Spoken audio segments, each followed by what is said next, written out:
Hello and welcome to the Self-Recording Band podcast. I'm your host, Benedikt, and I'm here, as always, with my friend and co-host, Malcolm Owen Flood. But today, we're not alone. Hello, Malcolm.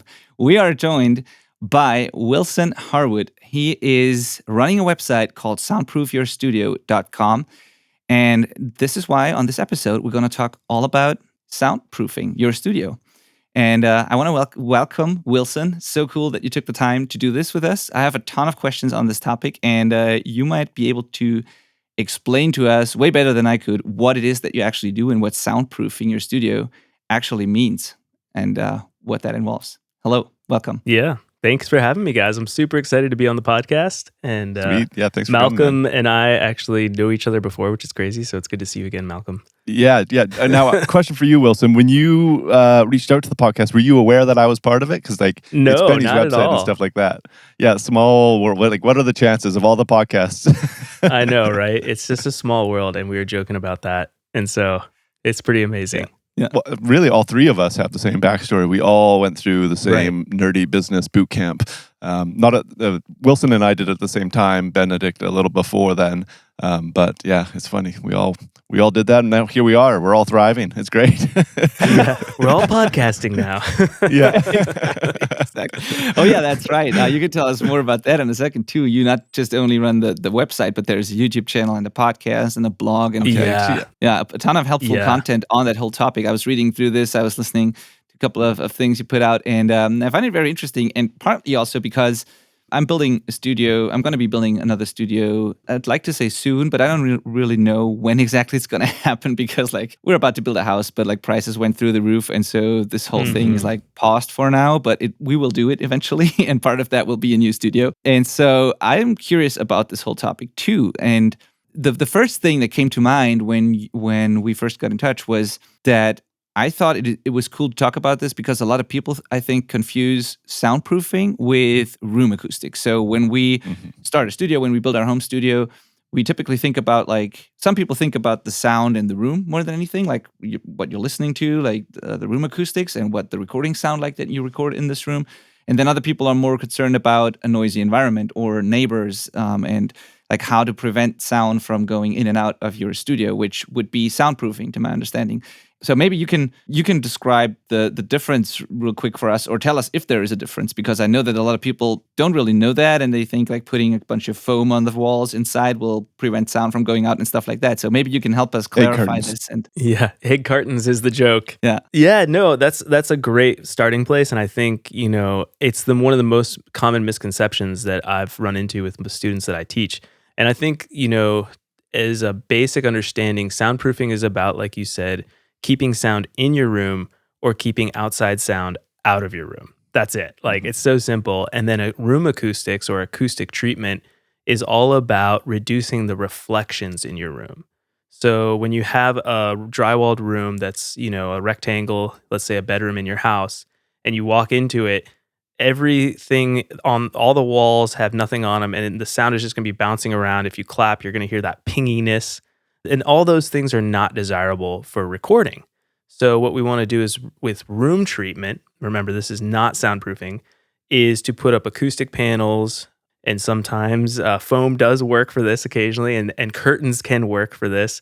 But ideally, room acoustic panels and bass traps will reduce all those reflections in your room and help have a bit easier listening environment. So that's acoustic treatment. And that gets confused all the time, especially if you go on Amazon, for example, and you search soundproofing curtains.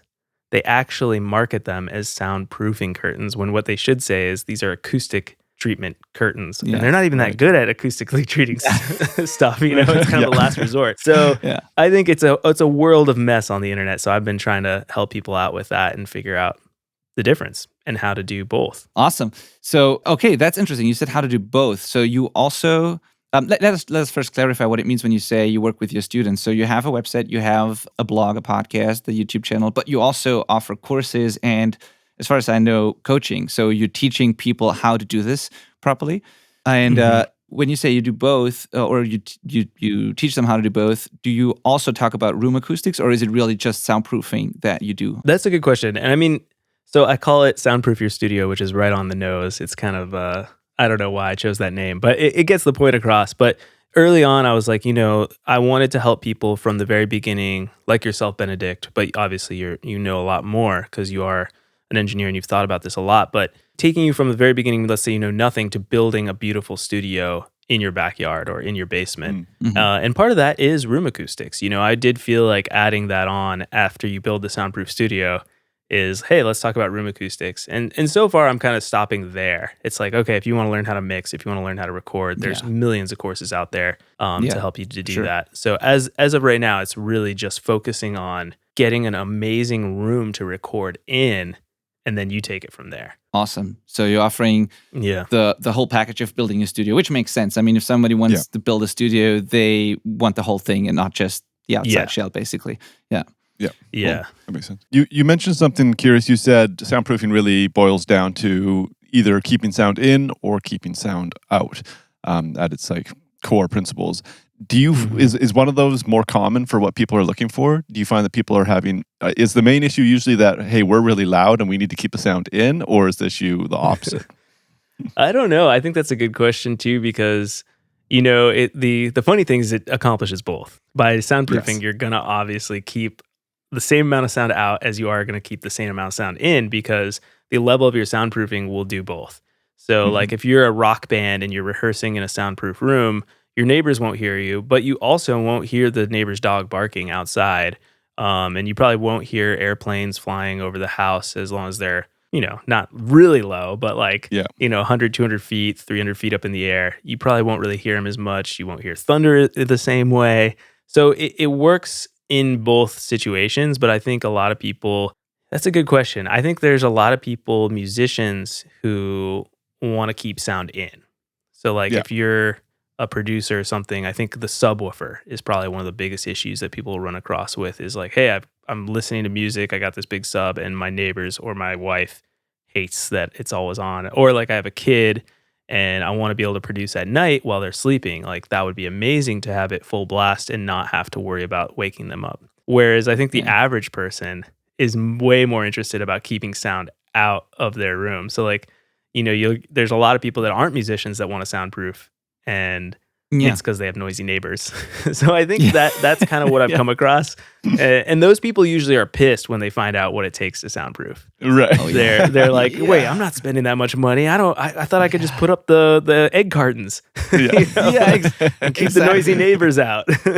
Exactly. Like when I built the studio, I asked an acoustician how to go about this, because I have this was a big room and I divided it and built a live room into the big room. So I divided it into the live room and the control room. And I had a tattoo shop next to me, which is not there anymore, but I had neighbors when I moved in here.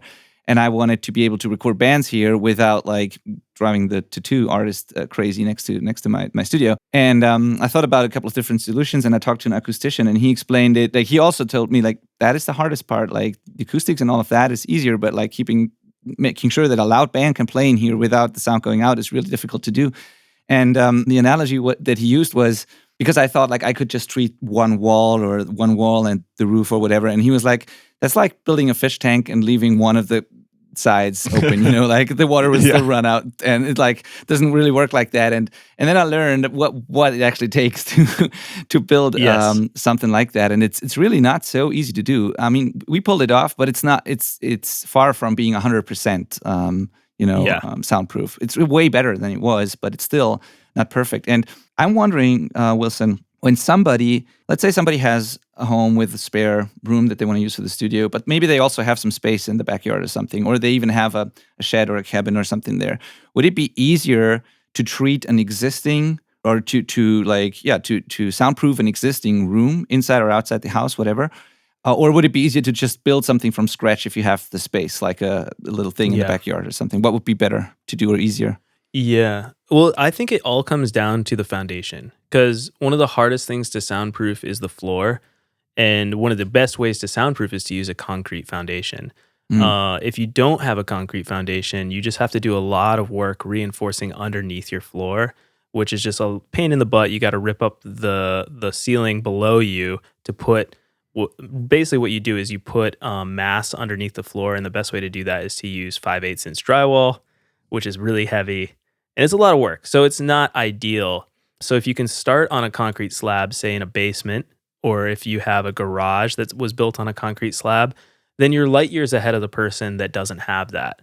Mm-hmm. In my situation, for all you listening, I built my studio in my backyard. I kind of knew that's what I wanted to do when I bought my house. I was like, bought my house, and probably like you will be, Benedikt, when you buy your house, you'll be like, all right, this is like mapping out where the studio will be with flags in the backyard and kind of imagining. Yeah. We already did that. Like the plan is already there. We just have to build it. Yeah. But you'll save a ton of money by building within an existing structure. So if I had built if I had a basement, which I didn't, or if I had a garage, I would have saved a lot of money by building on a concrete slab. Ironically, in my house, there is a concrete slab portion of the house, so I could have built the studio there and saved a ton of money, but I knew that I wanted it to be separate from the house and all this stuff like that. So that's sort of the most important thing to think about when you're starting out. And not to say that you can't build it on top of a regular floor, what we call a wood deck.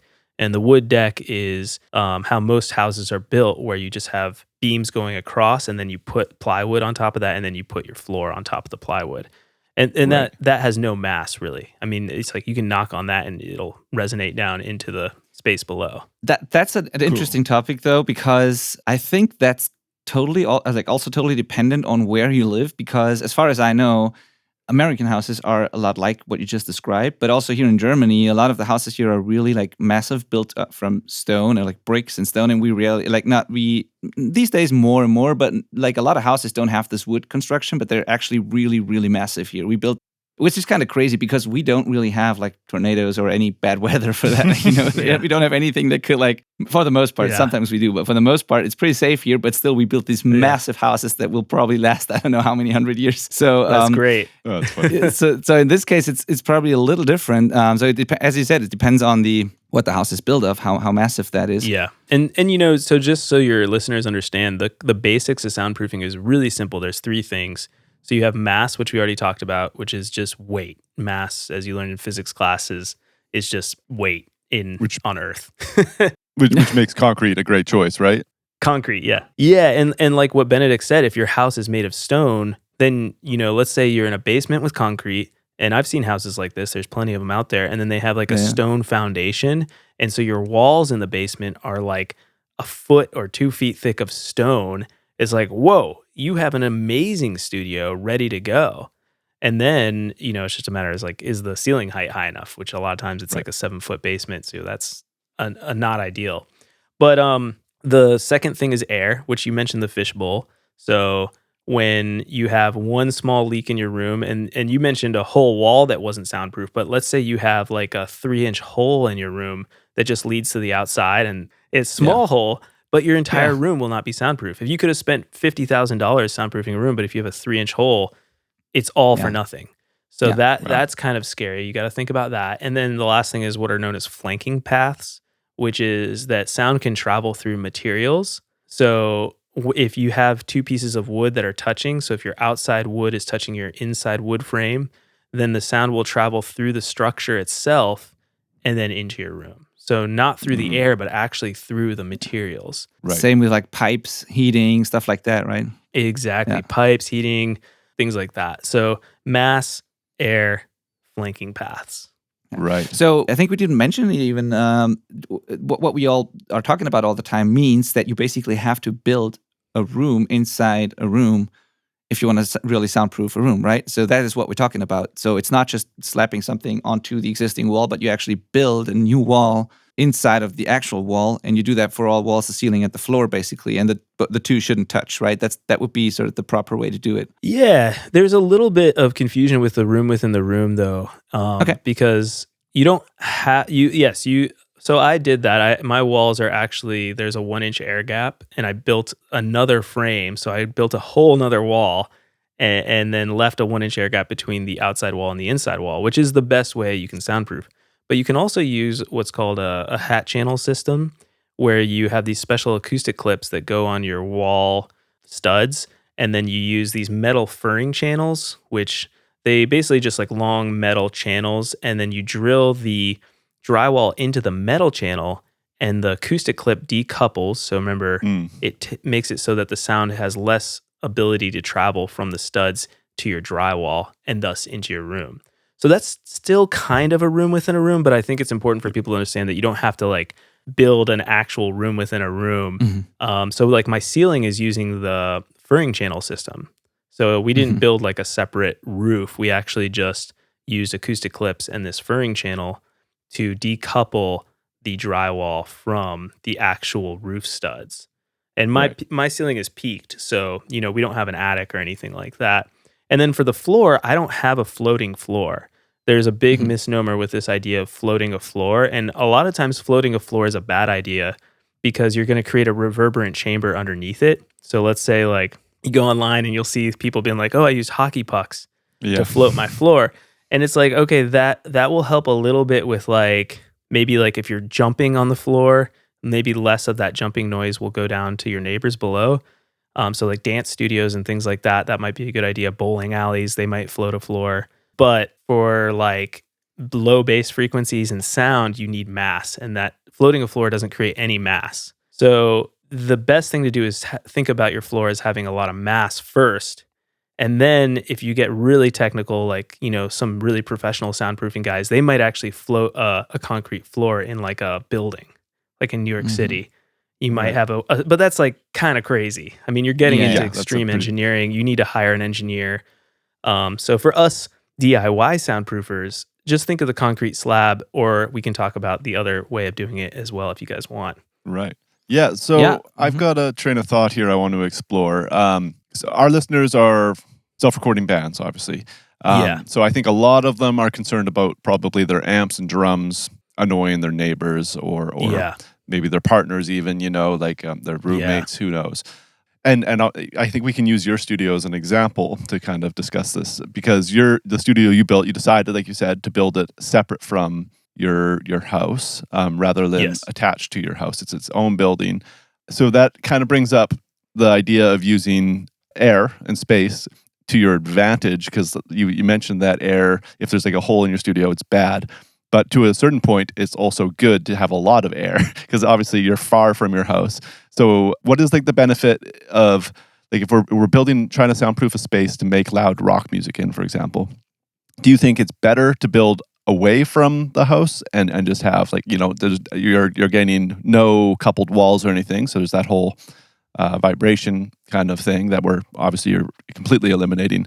But then you've got enough space that you're kind of taking advantage of air to not be as loud. Does that make sense? Is there a question in there somewhere? Yeah, there is for sure. I think that common sense makes a lot of sense here.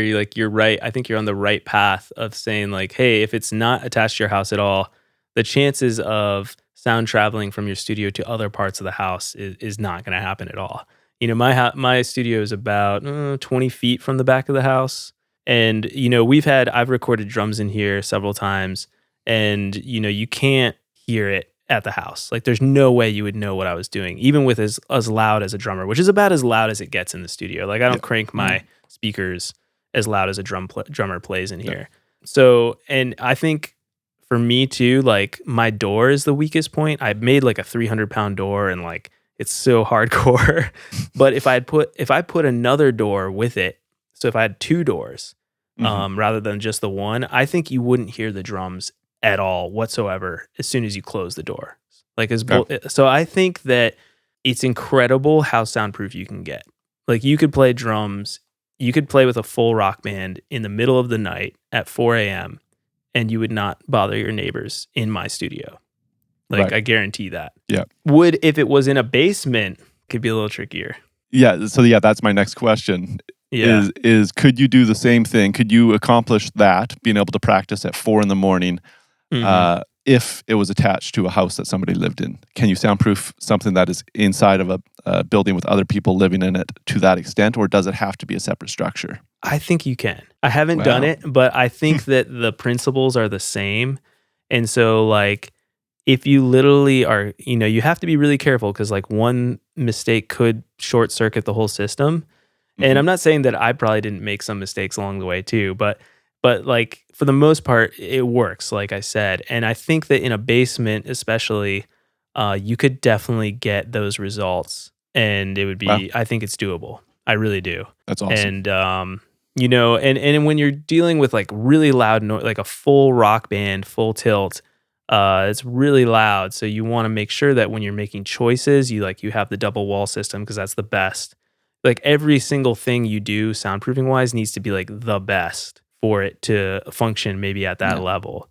But another thing that I think people need to remember with soundproofing is it's a marketing trick to say something is soundproof, because there's no such thing as soundproof. Like even some of the most soundproof rooms in the world have maybe some sound that's getting through. So a lot of people say it's sound isolation, and sound reduction is really a better term. Right. But it's not as sexy as soundproofing. So like no one uses it. Yeah. So really what you're doing is sound reduction. When you're putting up these thick walls in the mass, what you're doing is you're reducing the amount of decibels that can travel through that wall. So let's say you had a regular wall in your house and you were getting like 40 decibels coming through or 50 decibels coming through. Once you soundproof it, it might get down to like 20 or 15 decibels. So where it's just so much softer that it doesn't ruin recordings. So that's something too to think about. And it's also frequency dependent. So, and even if you measure it, if you have a measuring device, like the way that the rating plays a role in that, you can measure it like unrated or like A rating or something, and then you get rid of the low end, and all of a sudden you get a much lower decibel reading and stuff like that. So it's frequency dependent too. As you said, like it's harder to get low frequencies to prevent low frequencies from going through walls and stuff like that. So. Yeah, so I agree that actually soundproofing is not a good word in most cases to describe what you're doing. It's misleading. The thing is, it's misleading. And by the way, people, if you wanna hear what Wilson just described, where like with the drummer in the room and all of that, I think you on your website or somewhere you have a video where you actually have a drummer in the room, and then you walk outside, close the door, walk away from the room, and then a couple of feet away from the door, you can't hear the drums anymore in that video. So I saw that, which was pretty impressive. So would you tell us where that is if people want to see that for themselves? Yeah, just go to soundproofyourstudio.com. Oh yeah, it was on the website. Simple. I wasn't sure if it was on social media. Just on the front page. Oh yeah, okay. Yeah, I think it's on both. But I definitely made a little teaser reel to show people like what's capable of with what you can do, and it is incredible. Trust me. Like, and then another thing that's absolutely incredible is I turn up my speakers louder than I would ever listen when mixing or even producing, and I close the door and you can't hear anything, like nothing. True. Like it just completely shuts it out, and that's incredible because.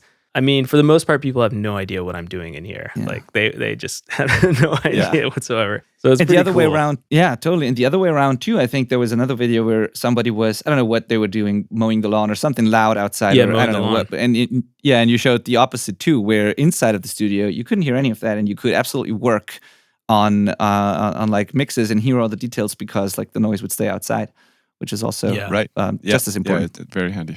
I remember back when I was playing music with my band all the time, it was hard for us to find a place we could play as much as we wanted to. We started out in like a subdivision, and that was fine. We knew it was loud, but eventually our neighbors who were police officers showed up.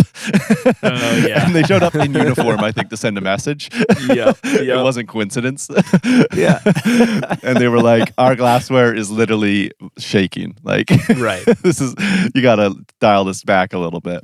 And then at that point, like we literally moved out to warehouse country and stuff, like into like industrial parks, and then eventually a sawmill. Like we were just like going far and wide where there were no neighbors.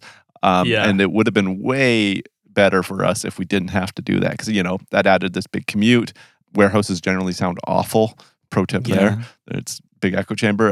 If we could have made that room work, that would have been so cool. The original subdivision place is that would have been very convenient. So with that in mind, is there like a best bang for buck kind of priority system that you tell people to aim for, or is it you have to do everything? Yeah, this is the tricky question, and especially in the DIY world, I was skeptical of this. I was like, it's kind of expensive to soundproof, and there is a resource that you guys can check out at soundproofyourstudio.com/calculator. So soundproofyourstudio.com/calculator. That is a soundproofing budget calculator. And this will give you like a sandbox where you can play around and input your square footage and see how much it might cost you. And I'm using everything I did to build this calculator was based on my own experiences with costs. So I included everything from, the foundation cost to the labor costs in there, and trim and paint and things like that. So that can give you an idea right off the bat if you're like, whoa, no way, man. Like, I'm not spending that type of money versus, oh, I think I could do this. And what I've found is that, there's a lot of people like myself who are getting older, buying a house and ready to invest, a significant amount of money into a legitimate studio, but, still saving maybe $50,000 from hiring a professional to do it for you. So there's this kind of middle ground.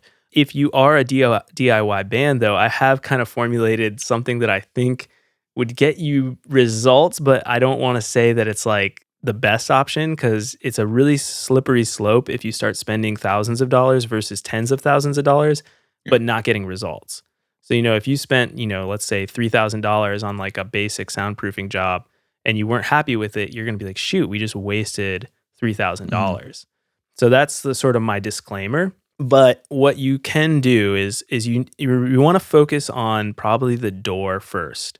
The door is always the weakest point, and getting a solid core door. So what that means is that at most big home improvement stores, you can buy a solid core door, which is just solid wood. If you knock on it, it won't be hollow. And hollow core doors are cheaper, and that's what most builders would put as your doors for your house probably on the inside doors, but maybe on the outside door. And, you don't want any glass on the door, anything fancy, just like solid slab of wood, just like very, very thick, basic. And then hang that, and you can use weather stripping around the entire door. And the type of weather stripping could be the cheap stuff. We even use kind of cheaper weather stripping on my door, but you can also buy weather stripping from a company called Zero Industries that actually makes soundproof. I call them weather stripping, but it's a little bit more intense. The door would sit up against something that seals it. And you want to make sure you get a bottom seal on your door too, where no air can come underneath. And Zero Industries has a great acoustic bottom seal as well. So you could start with that. And if you don't have any windows, if you just have a door, see what that does. And that could cost you, I don't know, $125 for the door, and then maybe another, depending on how much acoustic weather stripping you get, it could be anywhere from like $50 to maybe a couple $100 if you get the Zero Industries stuff. So that's a pretty cheap option. You also can get magnetic weather stripping, which I recommend, which you could buy on Amazon, like magnetic weather stripping. It has a magnetic strip, and then it will suction against the door. But if you have a wood door, you just need to make sure you put a little piece of metal flashing around the corner of the door. Mm-hmm. So any piece of metal, whatever it is, thin piece of metal around the edge of the door, the magnetic weather stripping will suction to it and make it super airtight. And actually I've found that for like little bird noises and high frequencies, that actually helps a lot. So that's cool. A quick and easy thing. If you have windows in your room, there are a few options. There's a company called Indo that has basically acrylic or plexiglass windows, which I don't technically recommend, although they are cheaper. And they say they build a custom insert so you can actually push the window insert in and take it out when you're not using it, so you could still open the window, which is really nice. But it only soundproofs down to 250 hertz, so low bass frequencies. And 250 hertz is, in my opinion, kind of high in the bass frequency spectrum. Those will probably still come through.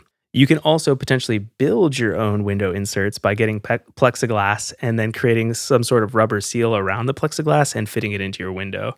Right. And that's probably what I would do for the DIYers. Yeah. It seems like what you're saying though is important to you is that it's tight, like it seals when you put it in. Sealed. It's not. Yeah. It's not just like sticking like some pillow or like a rough kind of thing that just sits against the windowsill or something. It's like tight. Yeah. Yeah, and that is the important concept that I'm glad you mentioned that again, Malcolm, because a lot of people, when they think about doing something to improve that or to quote unquote soundproof their room, they start looking at like putting a mattress in front of the door or like using foam and put it somewhere or like these things. But it's interesting to hear that just a better door that's sealed properly, or even like a thin thing like a plexiglass thing that's just airtight, that's sealed, that this is actually more important than just putting, some sort of, I don't know, mattress foam or whatever on the inside of a wall mattress, or a door or something. Like a big soft mattress is going to absorb a lot. But if you think about like Wilson said at the beginning, it's like those basic things where If air gets out, sound gets out. Yeah. Yeah. So density, so thick door or the plexiglass is pretty darn dense. And then like air, right? So if it's tight, there's no air getting through. So it's funny. It all boils back to those first couple things you said. Yeah, and plexiglass is the worst type of glass you could use for soundproofing. But the reason I mention it for this DIY method is because it's the cheapest. Right.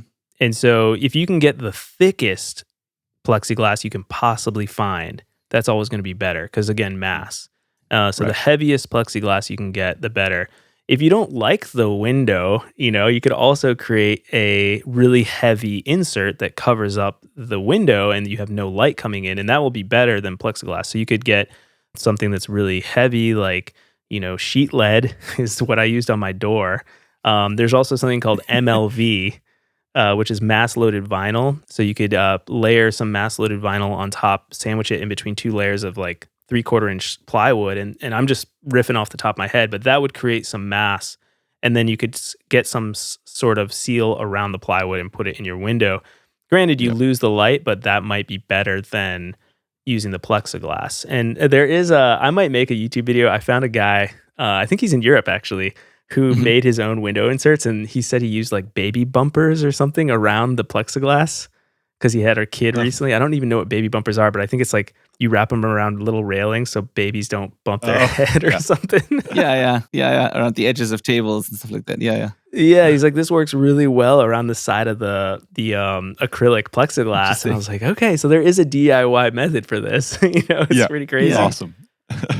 That's cool. Yeah, because Indo is expensive. Yeah, but if you're completely honest, and you kind of said it already, how far does it make sense to go with like the DIY method until it becomes like not really worth it? Because I feel like there is this danger that you already talked about, where people would spend a little bit of money because they don't want to do it properly, but even that little bit of money might be wasted because there's not much of a result. So how far do you think you can go where it still gives you results, and where's that point of like diminishing returns where it makes no sense to spend more unless you do it properly, basically? Yeah, that's a great question too. So the number one thing you can think about is when you're soundproofing, your goal with windows and doors and walls and ceilings and floors is to have all of them have the same amount of soundproofing. So with a traditional house, let's say, with traditional walls, especially if the walls have no insulation in them, like whatsoever, that's going to be even worse. So depending on how soundproof your walls are, what we're trying to do is make the door as soundproof as the existing wall and make the window as soundproof as the existing wall or the existing floor or the existing ceiling. So the reason I mentioned this system is that if without doing anything else, it's like the fishbowl analogy. If you have a big vent going into your bedroom that you're trying to soundproof and a lot of sound is coming through the vent into your room, then adding stuff to the windows might help reduce the windows and the doors, but it's not going to reduce the sound that's coming through your vent. So as soon as you realize that, so I would say like doing the door and the window thing is a great starting place because it might cost you less than $1,000 or even maybe less than $500. And you can just see where you stand. If you're like, oh, I'm happy with this like improved my listening experience and my recording experience, then that's awesome. Like you just saved yourself thousands of dollars not doing a massive construction project.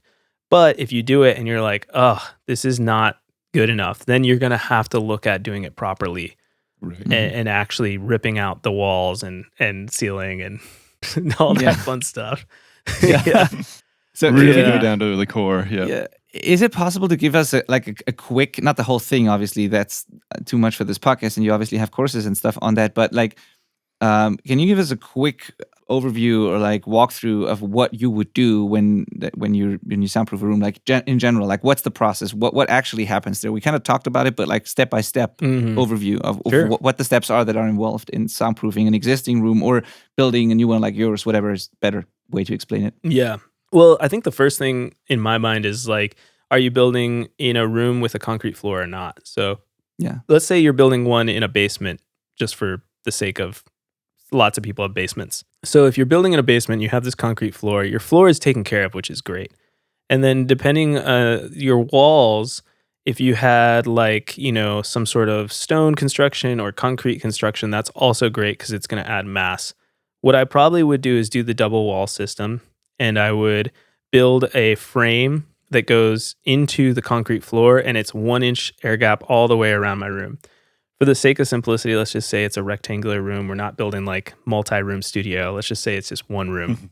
So let's say it's taking up half of your basement, and you walk down the stairs and then you would turn to the right and walk into your studio room. And so I would frame out that for the ceiling, what I would do is you're going to have the floor above you where sound is going to come down into your studio. So what you do is you add 2 layers of 5/8" drywall at least. You can even add 3 if you want, between the bracing of the floor above the ceiling, but it's the floor above you.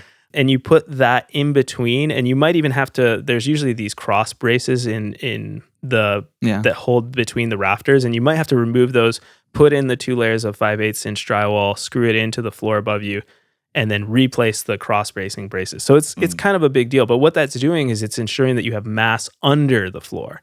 So that's going to help reduce the amount of sound that comes up and down into your studio. And then from there, what I would do after I added those 2 or 3 layers of drywall, I would then put in a hat channel system on my ceiling. So I would get these IB1 acoustic clips, which are special acoustic clips that fit this special 7/8" furring channel. And I would clip those into the ceiling. And then I would run all my electrical, you can put in insulation. The insulation can be regular insulation. It doesn't have to be rock wool insulation, into my walls and into my ceiling. And then I would put 5/8" drywall, 2 layers of 5/8" drywall with this special thing called green glue in the middle. And a lot of people like to use MLV, which is mass loaded vinyl. I personally used green glue, and it's been shown to reduce the amount of sound that can come through your wall. It's what's known as a dampening agent. Without getting too in the weeds with this, is that it just increases the soundproofing of the wall even more. So it's just an extra layer of protection. And I would put the green glue over top of the first layer of drywall, and then put the second layer of drywall on the ceiling and all the walls. And, I probably wouldn't put a window in there because it's a basement, and just try to keep it soundproof. And then what I would do is I'd probably build a double door system with a communicating door. So that'd be two solid core doors leading into the studio, and they would have that air gap naturally because there's a double wall system. So you would open one door, open the other door, and then close both doors, and it would be super soundproof. And then I would put probably a mini split in there for air conditioning. I use the Mr. Cool mini split behind me here, and it's extremely quiet. If you could also talk to an HVAC specialist about routing your existing heating and cooling into the room. And then lastly, I would use an ERV, which is an energy recovery ventilator, either routing it directly into my room through a baffle box to send fresh air in and out of the room. And the air would be coming from the outside, run through the energy recovery ventilator to heat or make sure it's not too hot or too cold and not too humid or dry. And it would send it into your studio room and then suck all the stale air out so you have fresh air circulation in your airtight room. You could also route that ERV directly into your existing HVAC system in your house, and you would supply both the studio and the entire house with fresh air, which is a good thing. So that's sort of the nitty gritty, cool. A lot to think about, but that would be how I would do it in a nutshell. Yeah, that just goes to show what you have to actually do if you want to do it properly. And I'm glad you mentioned this thing too about the air conditioning and the also you mentioned the dampening agent. You used it for something different, but that made me think of what about like moisture and like you don't want to have like mold in your studio and stuff like that, which shit can go wrong if you don't do it properly, I think. So I'm glad you mentioned that because that's also something you really need to think about. You're sealing the room, so there needs to be a way for it to dry out and like not be too humid, not be too dry, have fresh air in there and all that kind of stuff. And then also in the winter, I guess, when it's cold outside and you have that room in the room, you don't want any moisture in between the two walls, when it's cold outside and warm on the inside, and then you have like that sort of stuff, which can how do you where do you start with, or how do you calculate this, or how did you know about all of this, or what do you do to get that part right? Because the sonics sound is one thing, but that whole construction part and making sure that you do it right, how did you learn that, and what should people do when they to make sure they're not messing this up? Yeah, it's a lot of research. I highly recommend getting the and this is why I made the courses, because I was like, I want to help people, sort of figure this out faster than I did. And have more confidence when doing it. Be like, he did it. It works. I can do this too. And I'm continuing to learn. I'm getting better all the time, and I'm fascinated by this whole process. And the moisture thing is an issue, but it's not a super huge issue. Like the mini split behind me has a dry mode, and especially now in Nashville in the summertime, I've been actually using it on dry mode a fair amount just to keep the humidity levels down. And so that works really well. If you're in a house, you can talk to your HVAC specialist and be like, hey, I want to make sure that it's not too humid. A lot of this I wouldn't put on yourself. Like talking to specialists when you need to, it's important to go from DIY to do it together with something that is this big. Talk to your contractor. If you are using HVAC beyond the Mr. Cool mini split, which you can install yourself, but most mini splits and HVAC systems, you need a degree to know how to run, install a system like that. Right. So you need to know what you're doing. So that's where it has to go beyond DIY. So, but the important things to know are like the soundproofing side, so you can communicate that to the specialist. Be like, hey, it's really important that it's installed this way so that it doesn't screw up my studio. And they're like, oh, I've never learned about that. And then you guys can work together and fill in the gaps, and that's kind of the way I teach it. But I'm going on a tangent there. But essentially... Well, no, that's great. Yeah. There's so many silent killers. Yeah, that is actually not so easy to do, to find people who understand what you're trying to do there. I had a hard time when we were planning this house, like starting from the architect that we worked with and like talking to different companies, like who built the house, and like nobody knows about this sort of stuff. So the house was not a problem, but the studio part, when I tried to explain to them what I wanted to do and how I wanted to do it, like everyone was like, well, I guess you need to tell us like how to do this. And I'm like, yeah, but I'm not 100% sure that I know what to do. So, totally. You need to make sure that you get somebody who understands what you want to do and then knows how to actually do it, basically. It can be tricky if both of you don't really know how to do it properly, I guess. Yeah, and so I remembered now where my train of thought was going, which is your question of how did I learn all this? So I read a book called Home Recording Studio, Build It Like the Pros by Rod Gervais.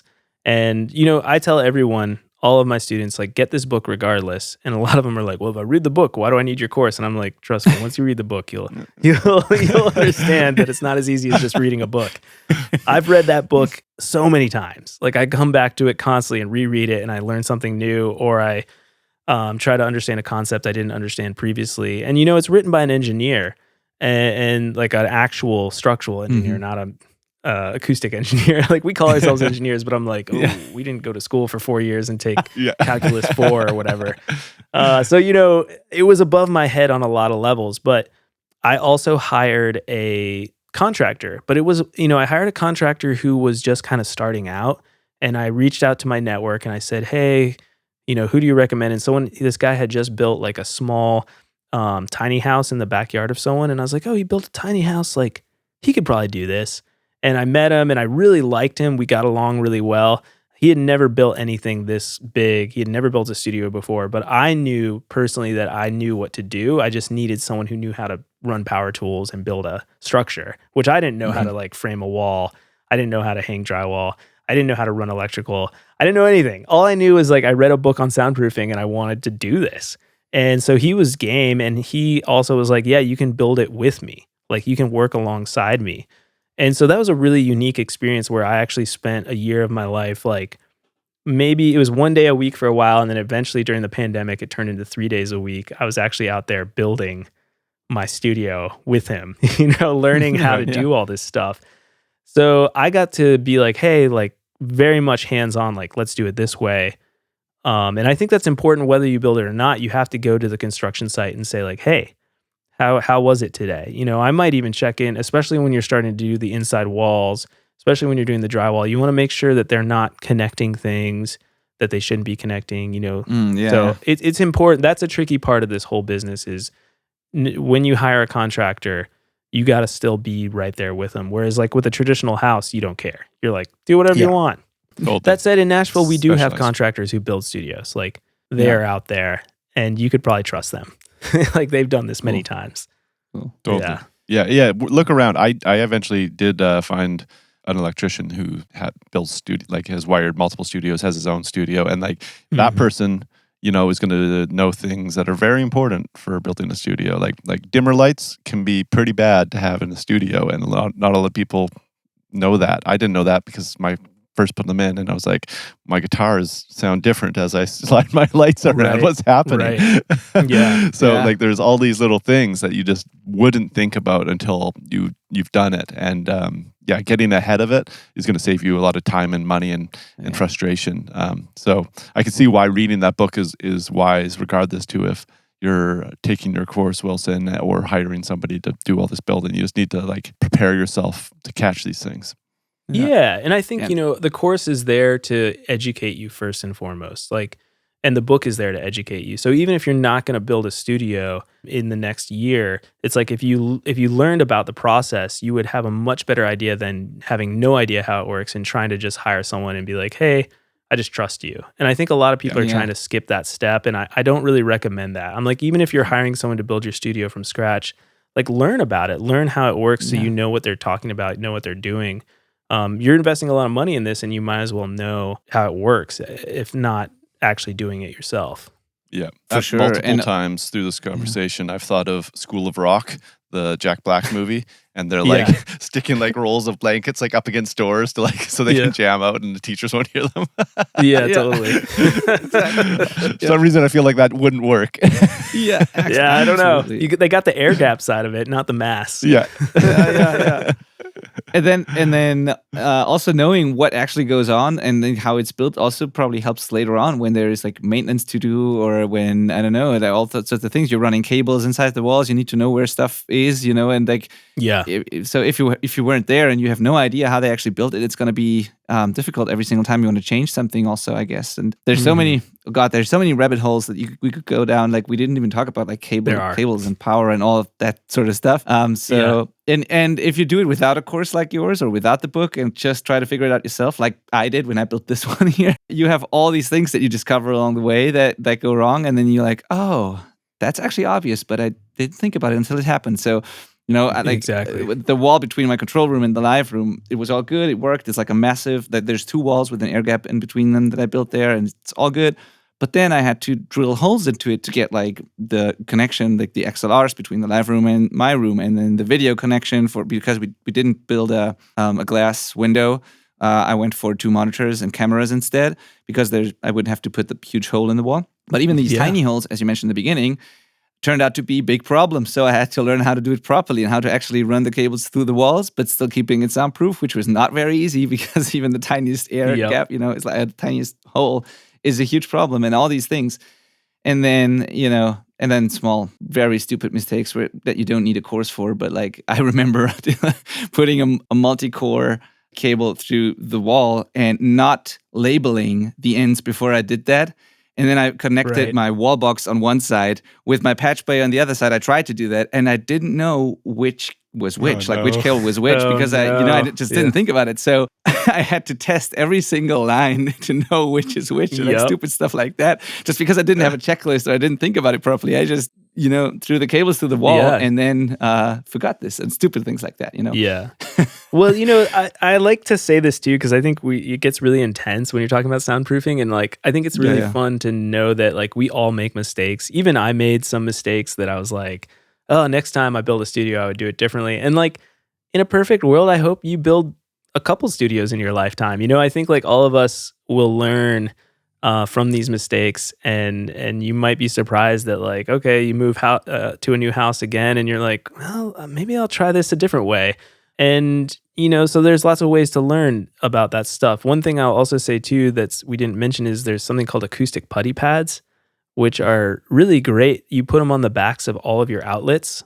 So any sort of box that you put in the wall, you can wrap it in acoustic putty, which is literally just this putty that you mold to the back of the outlet box, and you can use it also for your light boxes.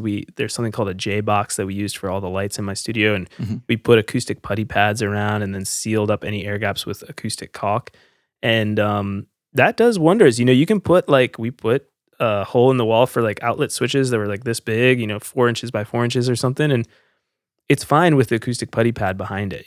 So there's ways that you can do all this stuff. You don't have to get overwhelmed like, oh my God, I can't put a single hole in my wall. It's definitely doable. Yeah. And you know, it'll work in the end. You'll make some mistakes, but hopefully you avoid the big mistakes is the goal, so that, you know, it still works as a soundproof studio. But and in the end, you'll have this beautiful room like you have, Benedikt, where you're like, this is awesome, you know. Yeah, totally. And if I look at yours in the background there, like that looks amazing. And if people wanna see your journey, sort of, I think I just went to your Instagram where there's like the whole process, I think, of like, or where you took pictures of like the different phases of building your studio. I don't know if that's yours, but there's, it is. Although I haven't kept it up lately. I kind of stopped it. Okay. But it's still interesting to look at it because you can see it. Yeah, you can see like from the beginning, you see where you put the concrete on the floor, like on the ground, and then you see the wood construction and like basically all the steps. It's very fascinating and interesting to see, and also read the captions because you mentioned it in this conversation also. But there's one picture where you said that roofing took all day and you worked into the night, and then you said like that's probably something I would hire out if I were building a studio. So you did some things yourself where in the end you were like, this is probably not something you should do yourself. yeah, definitely. And, you know, and hiring a contractor who was just starting out too, like that was a lot of family. He like hired out his family to help work on it. He didn't really have a team yet. Now he's actually got a team of guys that will work with him. But yeah, you know, like the roofing I would have hired out, drywall, like the drywall is tricky because it's like it's so specific for soundproofing, so you want to like teach them how to do it. But maybe just the taping and the mudding of the drywall, like the final, that stuff sucks. Like it's terrible to do. So like I would have hired that out for sure. The hanging the drywall you could do yourself, even though it's really like manual labor intensive, or you could just oversee someone who's doing it so they know how to do the green glue and all that stuff. But yeah, those are the two, just so your listeners know. Roofing, drywall, like drywall for sure. No fun. Not fun. And then one final thing I have in mind, Wilson, is let's say you have a room and you build like you soundproof it, you do it properly, like your example with the basement. Now you have a bunch of like insulation material behind the drywall, or it could be rock wool, could be something similar. That's still means you have to then, when that's all done, treat the room acoustics. So just having the rock wool inside the wall does not mean you have like absorbers all around you, right? Because if there is drywall in front of it, and as you've said a couple of times, there's no air that should go through it, that means that it will be reflective and you still have to do room acoustics. It's not that you're building a giant bass trap or something. So maybe it does something, but it's like you still have to treat your room after that. That's not one thing that does both, basically. Just so people know. Yeah, it actually does nothing for room acoustics to soundproof. And also I'll just say too, like rock wool is kind of a waste of money when you're doing this because the rock wool won't add any soundproofing. So getting the cheapest insulation you can that still satisfies the amount of heating and cooling that you need for the room. You know, like insulation is actually not for sound, it's for heating and cooling. Mm-hmm. So we used what was in the US called pink insulation. So it's the cheapest stuff you can get, and don't waste your money on rock wool. The rock wool is really it's really for people that are not soundproofing, but just have a regular wall and they're going to try to add a little bit of soundproofing to it by adding rock wool insulation. And it's like just that 10% more, but it's not great. So don't waste your money on that. But to answer your question, don't get this. Sorry, I have to add though, because people will get it wrong. Rock wool is amazing though, and absolutely what we recommend if you build absorbers. So rock wool is generally not a waste of money. But when you talk about soundproofing and what's the stuff inside the wall, you don't have to go to rock wool there. But just so people, please don't misunderstand that, because we always tell them to build absorbers and out of rock wool, for example, because for that it's that's true. Yeah. Panels, don't get our Corning 703 is good too. Yes. But totally. Sorry, that is good to clarify. But so once you have your shell, I like to think of it as like a shell. The shell is soundproof, and now you need to acoustically treat the inside of the shell. So from there, that's where you start figuring out how to put your bass traps in and your acoustic panels, and that's like a whole another conversation of how to do that. Totally. But it is important to clarify that it's different. Yeah. Sound, like building the walls to be soundproof, like you said, does nothing for acoustic treatment. It's just an entirely different thing. So that's important. The only vote I'll give for rock wool inside the walls is if you live in Canada and it's cold. It's pretty good because your studio is going to be very well insulated. Yeah, that's a good point too. And that's like I said, the R value is really what matters with insulation. Yeah. Is like, totally. How warm is it going to be? It's actually great insulation for heat. It's good stuff. Yeah, totally. Yeah. It's good stuff. It's just kind of more money. So we've kind of touched on it, I think, of like, finding that line where, is this worth it? And it can be daunting to spend money being like, okay, what if I spend a couple grand and it doesn't really do anything? But you've got a wonderful solution for that, which could help, Wilson, which is that people can go to your website and book a consultation with you.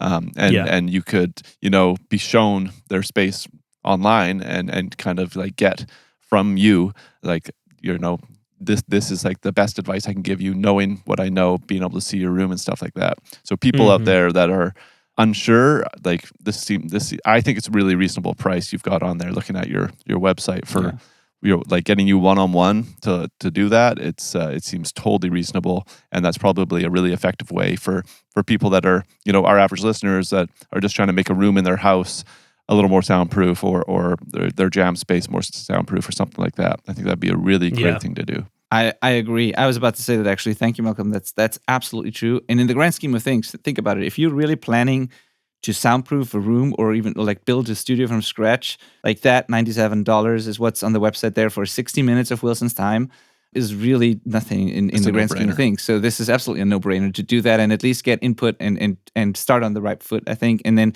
even if you go a step further and you book and you buy one of the courses, it's also like, if you're going to spend that much money and put that much time and effort into building a studio and soundproofing your room, a couple of $100 for a course like that, or even starting with that one session, is really, really worth it, I think. So that is really a great offer and a lot of value that you have there, because not doing it properly will definitely cost you more, I think. Absolutely. Yeah, definitely. Yeah. And well, I appreciate you guys saying that. And I will say those prices might go up in the near future. Yeah. So they should. They're too low for they should. And it would still be, it would still be a steal, right? Like, this is, so. Yeah. Definitely. As you were saying that, I was like, oh, shoot, I was actually about to raise those. But if you jump on it soon, you might get in on a deal. And if you guys are listening, just email me.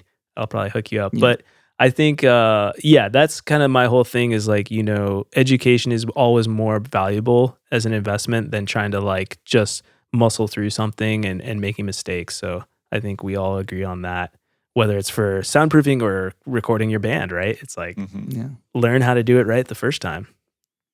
Yeah. Totally. Yeah, running your studio, as we all went through that same course. Yeah, exactly. That was helpful. But like, it's so true. Like the return on that investment for me, anyways, was like the craziest thing ever. That has changed my life, taking that one course. And I don't know if it was the same for you guys, but it's pretty wild how investing in your skill set and knowledge pays dividends down the road as you go through this journey of, music and acoustics and the arts. Mm-hmm.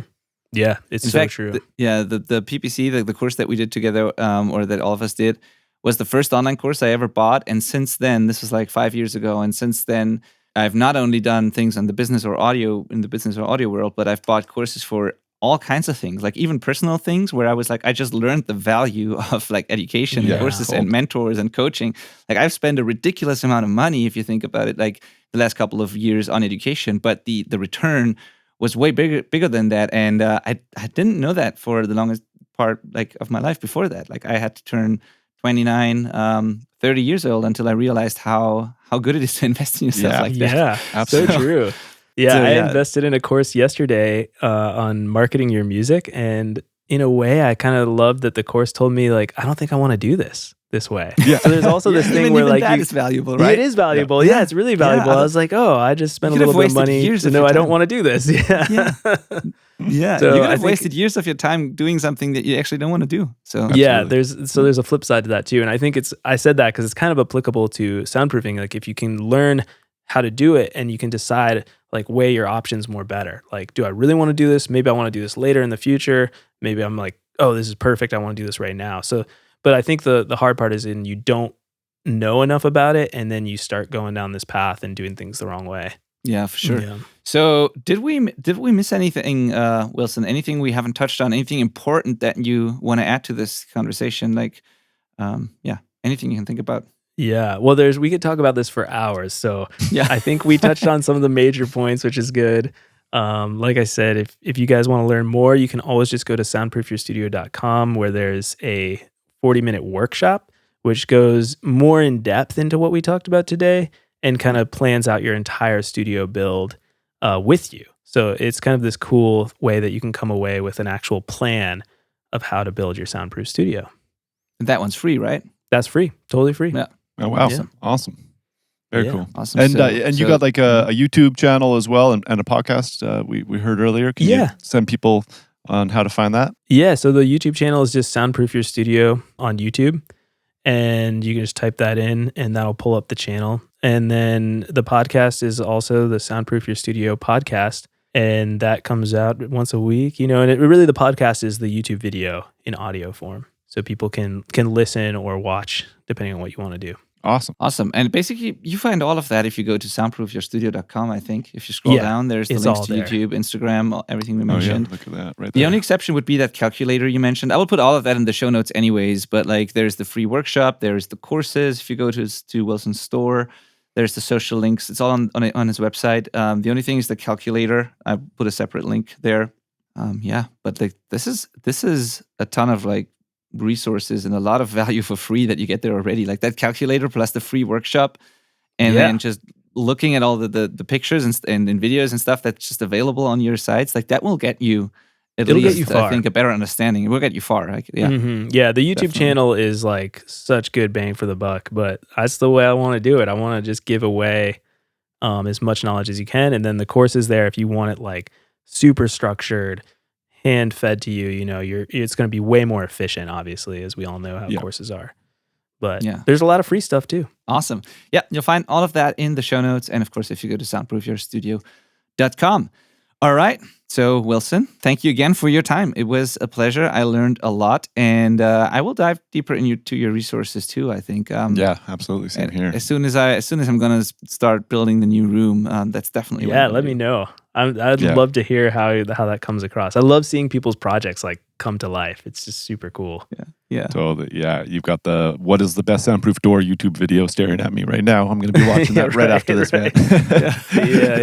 And don't get pulled in. That was like I got a funny story actually before we wrap this up. When I built the studio, I ordered 2 crazy soundproof, like quote unquote soundproof doors. They were massive, but not only wood, but with a metal core in them. Like I don't know which kind, but like fire super massive. Kind of thing. Yeah, and they had and they have when you close them, the lower. What do you call that? It goes down to the floor automatically, and when you open it, it goes up again. So it seals it when you close it, basically. Yeah. Those doors are really great, and they were super expensive. So it's not the $150 thing that you mentioned in the beginning. They're great, but the thing was, I ordered them, they delivered them, put them outside the building here. I was alone here, and then they left, and they were like, the doors are there, and then goodbye, basically. And then I was there, and I thought I could just grab the doors and move them into the studio. So and happy. I was like grabbing one of those doors, and it doesn't go anywhere. I'm stuck. Like I have to call somebody. Like there's no chance getting these doors inside the studio by myself, which is kind of crazy. So that just goes to show how important mass is. But I completely underestimated that. I thought it's like a door. It's not that big. I can probably move it in. No, you shouldn't be able to move it if it's done well. Yeah. Okay. Wilson, thanks again, man. It's great seeing you as well. Likewise, Malcolm. Really happy to hear and see that things are going well for you. You're outside of Nashville, right? In Nashville. In Nashville, okay. Yeah. All right. Yeah, awesome. Right in the heart of it. It's only a matter of time before I wind up down there, so I'll hit you up. Yeah, let me know. I would love to catch up. Definitely. Very cool. Thank you for your time, Wilson. Goodbye, and you listeners. Thank you for listening. Okay. Talk to you next week. Bye-bye.